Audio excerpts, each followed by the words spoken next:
just tell me a little bit about what you remember from that hailstorm and how frequently y'all were having to respond to calls. Yeah, so when the storm first happened, one, it was actually Super Bowl was going on, and we had a Super Bowl watch party going on. It was pretty hectic for all of us. I mean, we had over 40 or 50 calls going on a day. We had pretty much chickens running with their head cut off, right? Going to appointment, trying to get to as many people as we could as possible. We even had some assistance from people from other markets, and the damage unfortunately was substantial. I mean, there was skylights that were busted, fences got damaged, patio covers, awnings, all types of things. Some people even had some windows broken, unfortunately. Water's pouring in, and we would get calls at even 1 in the morning from a customer that water's pouring in their skylight, and we would go out there and assist them.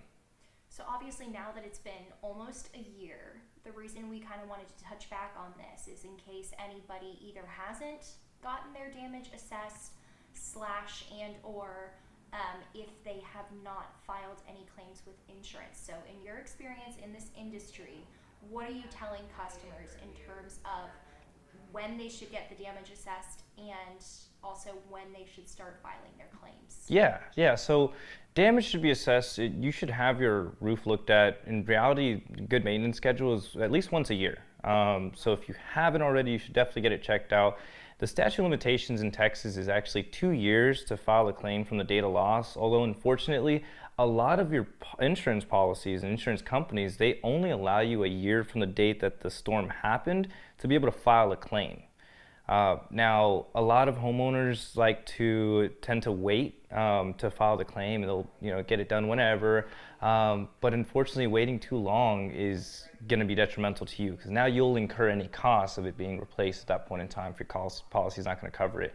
What we tend to recommend for people is to go ahead and file that claim. And once the claim is filed, if you only have X amount of time, you can actually file for an extension through insurance to allow you more time to get your roof put on, go through the entire process with adjusters and all that to get everything taken care of. Okay, and when we're talking about how much it could cost out of pocket, say someone doesn't have insurance or doesn't file that claim, what is kind of the average cost of, say, either like a moderate to severe case of hailstorm Yeah. damage? So I can tell you based off of last year, the average roof was about $22,000 for the average roof. Now I don't know about you, but I don't have $22,000 I can just go and spend. I would love to. But for a lot of people, it's just not something you just have hanging around, not couch money. Now, with your insurance policy, you just cover your deductible and then you're okay. And there's even financing options to help with that stuff. So the smart idea would probably be to just go ahead and file if that's an option. Highly recommend it. Highly recommend it. Have it looked at, right? Have a good, reputable contractor come out, inspect the property, look for the damages. If they tell you there's no damages, show you photos that it's all good, then great. That's awesome. If they come down and show you the photos of the damage, it's something I highly recommend you get taken care of. Your home is your biggest asset, and if something starts to leak, leaks from hail damages end up happening over a long period of time. You're not going to have a hailstorm tonight and tomorrow notice a leak unless it broke a window or skylight. But what will happen is your shingles, they'll have a microfracture in there, and over time through the seasons, heating and cooling, those shingles are expanding and contracting, and then that's when those holes start to come in and leaks start to happen. This is why insurance pays for hail. So if we can get to it, file the claim now, have it repaired and replaced before you start to have interior leaks, then you protect all the things inside of your home, right? Your TV, phones, chargers, all the electronics in there, but also just peace of mind knowing that you're not waking up with a drip on your forehead. Absolutely. I mean, you kind of answered my other question, which is just, what is the detriment of waiting to have the damage assessed? And obviously, over time, it can lead to more problems, bigger problems that are going to cost more money. Right. Yeah. I mean, when we're talking adding interior damages, depends on how much you have there. It can be hundreds, could be a couple thousand. But what some people aren't aware of is that through your storm claim, you get more than just your roof taken care of. You can get your roof done, your gutters done. If window screens were damaged by it, that gets taken care of. Fences can get power washed and restained. Even certain mailboxes can get paid for. Grills, all types of things can be assisted if it was caused by storm-related damages. Okay. And I've only lived in East Texas for less than 2 years, but through storm season, if you will, kind of that spring, early summer time period. So just based on the history of East Texas and the storm history here, you know, there's a likelihood that there could be more hail.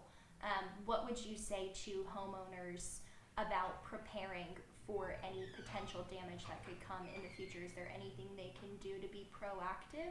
Absolutely. So there is a couple of things, right? Obviously, you can't go up on your roof and hold a shield up there and protect it from the hail. But a couple things that you can do is, one, when you go to get your roof replaced, highly recommend look into impact resistant shingles. They're also known as class 4 shingles. It is an upgrade cost if you don't currently have them. Evaluate, see if it makes sense. For a lot of people, this does a couple of things for you. One, if you have an impact resistant shingle, you're a lot less likely to have damages again from a storm that may not be as severe as what we got. Truthfully, what happened on February 11th last year, it was a crazy storm, and Tyler, Texas hasn't seen a storm like this since about 7 years, right? And this is the type of storm damage that's really affecting a lot of homeowners. Now, by getting those impact resistant shingles, not only are you protecting your home better, but insurances actually give you a discount on average of 15 to 30% of your premiums in doing so. And it's something that even some insurance agents will recommend to homeowners when they do file a claim. You'd have to talk with your insurance to see exactly what that discount looks like, but you can save money now, month by month, as you're paying your premiums, but also over time because you're saving having to pay another deductible when another storm hits. Okay. I think you answered all my questions. Do you have anything else that you can think of you would want to add? Not really. You know, I just highly recommend get it looked at. If it's in good condition, great. If it's not, then it's probably something we want to evaluate on taking care of.